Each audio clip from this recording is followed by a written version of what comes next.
Hai teman-teman yang berbahagia, berjumpa kembali dengan saya Dr. Andri, spesialis kedokteran jiwa dari Rumah Sakit Omni Alam Sutra, Tangerang.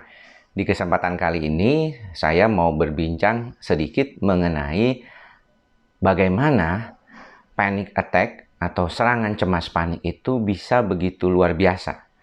Dan bagaimana cara mengatasinya agar tidak menjadi sesuatu hal yang mengganggu kalau dia datang. Teman-teman semua, kita tahu bahwa otak kita ini itu lebih cenderung senang dengan hal-hal yang negatif. Jadi kalau misalnya teman-teman mengatakan bahwa ketika saya itu melakukan suatu aktivitas yang menyenangkan, itu mungkin teringat, tetapi harus sangat bermakna sekali. Tetapi kalau teman-teman mengalami peristiwa buruk, itu akan jauh lebih mudah ditangkap oleh otak kita dan disimpan di dalam memori otak kita jauh lebih lama daripada hal-hal yang menyenangkan. Ini menarik fakta ini karena pada dasarnya otak kita ini tujuannya adalah untuk survive atau untuk bertahan hidup. Maka dia akan mencoba menganalisis peristiwa-peristiwa yang buruk yang bisa mengancam keutuhan kita sebagai makhluk hidup. Ini juga akhirnya terjadi pada kondisi keadaan cemas. Ketika kita mengalami kecemasan, banyak di antara kita itu mengalami kesulitan untuk lepas dari bayang-bayang kecemasan tersebut. Apalagi kalau teman-teman yang sudah mengalami serangan panik. Kalau misalnya teman-teman mengalaminya di tempat terbuka, atau di tempat seperti di mobil, sendirian, di stasiun, atau di bandara, sedang dalam kondisi sendirian, maka peristiwa itu akan sangat traumatik. Karena serangan panik kita tahu akan membuat sensasi seperti ingin mati, bukan ingin mati, tetapi takut mati gitu ya. Karena begitu luar biasanya gejala-gejala yang berkaitan dengan jantung, paru, dan lambung. Nah, untuk itu yang perlu kita tahu dua dasar teorinya adalah pertama, bahwa otak kita akan selalu menganggap suatu hal itu lebih negatif dalam konteks bagaimana dia bertahan hidup. Sehingga hal-hal negatif akan lebih gampang disimpan di dalam memori otak.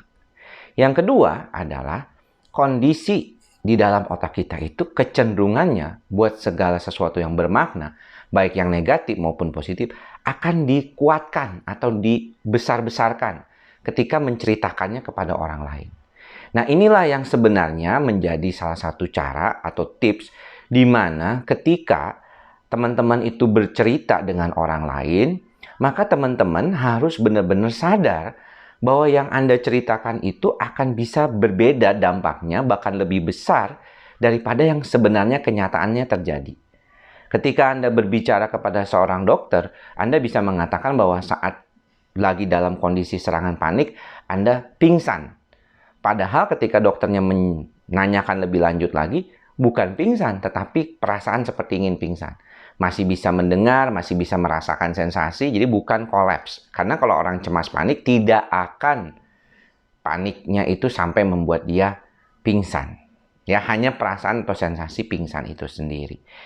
Yang kedua adalah problemnya adalah ketika Anda bercerita dengan masing-masing orang yang punya kecemasan yang sama, yang belum terkendali dan tidak sadar akan kendali dalam pikirannya sendiri, maka itu akan semakin menguatkan. Ya, kecemasan itu akan semakin kuat. Ya. Tetapi kalau Anda sudah mulai sadar bahwa ini adalah serangan panik, ini adalah sesuatu yang merupakan kecemasan, maka Anda mungkin bisa jadi di dalam kelompok itu akan menjadi lebih nyaman. Atau merasa, oh iya, jadi saya ada temannya ternyata seperti ini, bukan saya saja. Sehingga harus hati-hati ya, harus hati-hati ketika teman-teman itu berada pada suatu kelompok atau orang-orang yang memang punya kecenderungannya cemas.